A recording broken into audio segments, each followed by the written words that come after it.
Que caigan misiles contra los jóvenes en el Caribe. No solo encarcela y encadena migrantes, sino que permite que lancen misiles contra niños, jóvenes, mujeres y viejos en Gaza.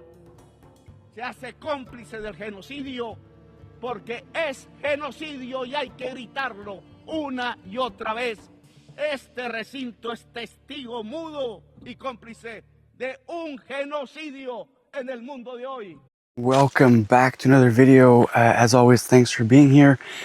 Big news week, really big news week. I just wanted to discuss a few things though related to the UN first.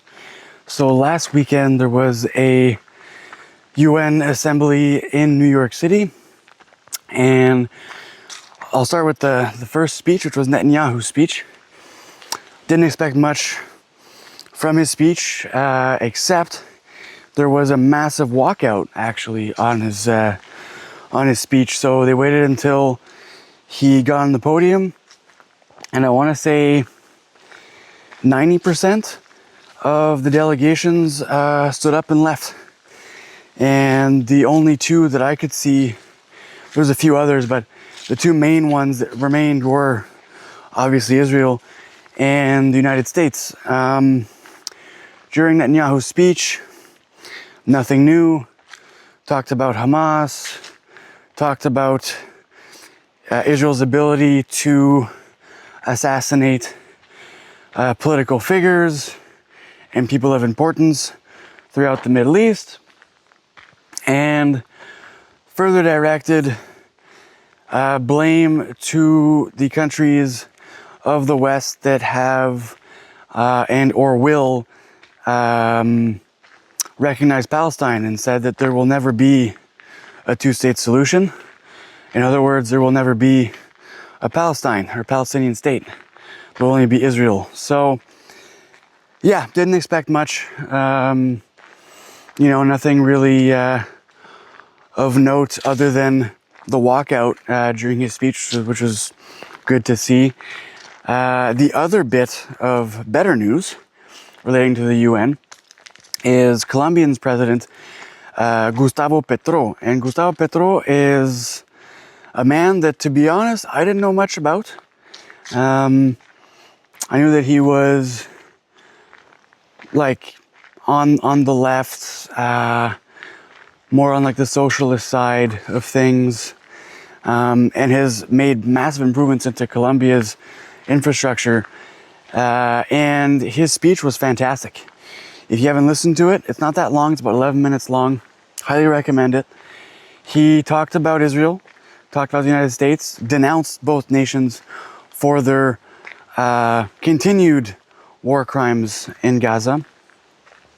Talked about the boat in Venezuela that got blown to bits by the United States 2 weeks ago. And just called out the UN also for their lack of engagement, right? Like, there's been a lot of speeches, a lot of back and forth. We should do this, we should do that. But there hasn't been any concrete action taken by the UN. And that is showing the UN in a light that isn't very favorable for its continuing existence. But he also did call on peacekeeper troops. He called on Ecuador, called on China, called on African nations to step in. And also Indonesia has already said that they want to send 20,000 peacekeeping troops. The thing with that is that the United States could veto it, and the United States could also make it economically impossible for those troops to be deployed because it's extremely expensive, unless China or another economic superpower just says we're going to cover what the United States we're covering. That's a possibility. So yeah, big weekend at the UN. Big weekend. Continuing to Europe, few things there. Start with the elections in Moldova. So the elections in Moldova, the results are in. The highly contested as always, Russia-gated elections. And, well, the pro-EU party won the majority. Honestly, no big surprise. I was not shocked when I heard the news. That's what I was expecting to hear. And yeah, she won. So her party, Mata Sandu, is the leader, and she won with a little over 50% of the votes, and the bloc that was in opposition to her party only obtained, I think, about 24%, if I'm not mistaken, of the votes. Yeah, and now they're going to continue their journey into the EU. Oh boy, I don't think I would want to be in the EU today. If I wasn't in it already, I would not want to be joining it. You know, the European Union is falling apart at the seams. The leaders aren't able to come to agreement on anything, really. And their countries are economically non-viable anymore, especially internationally, with everything that happened with SWIFT's confiscation of Russian assets. It turned off a lot of countries that were doing trade with the EU out of fear of retribution on the EU's part if ever they were to go against, you know, their narrative or the Western narrative.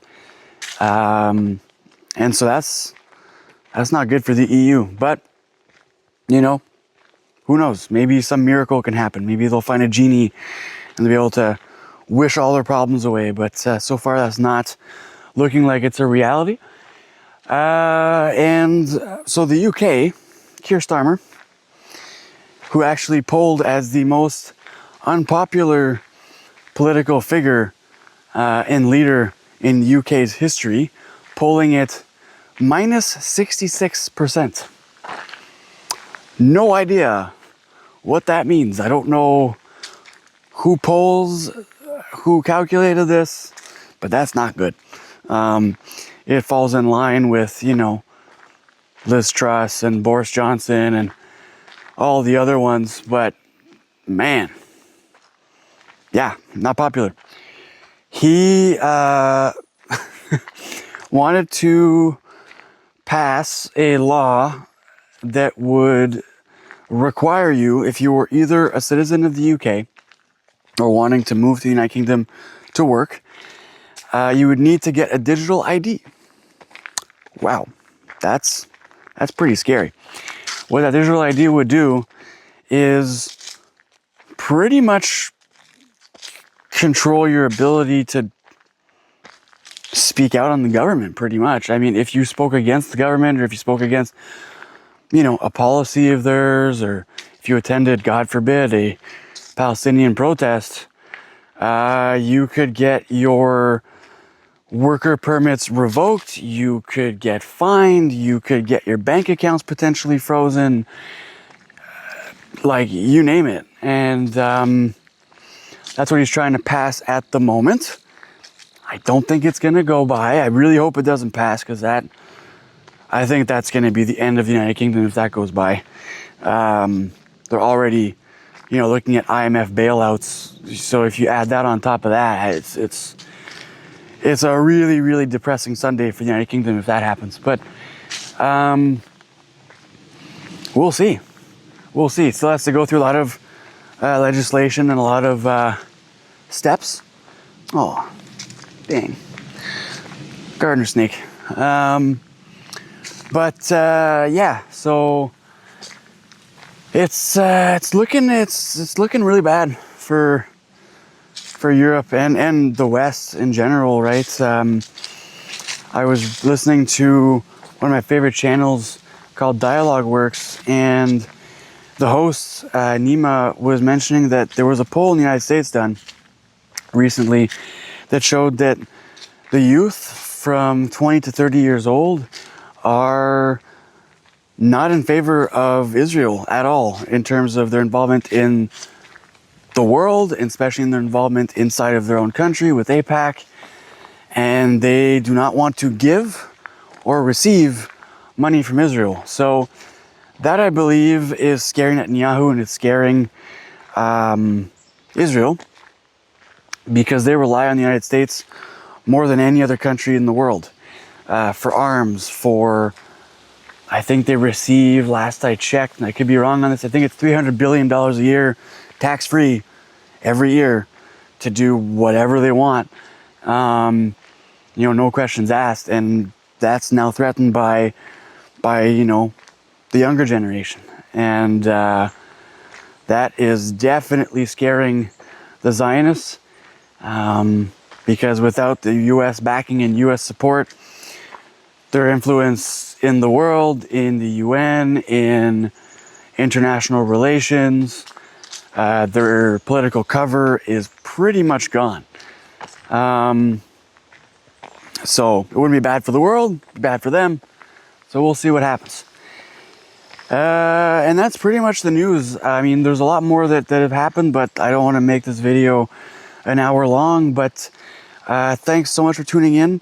As always, please like and subscribe. It really helps the channel gets pushed to different audiences. And have a beautiful rest of your day. Take care.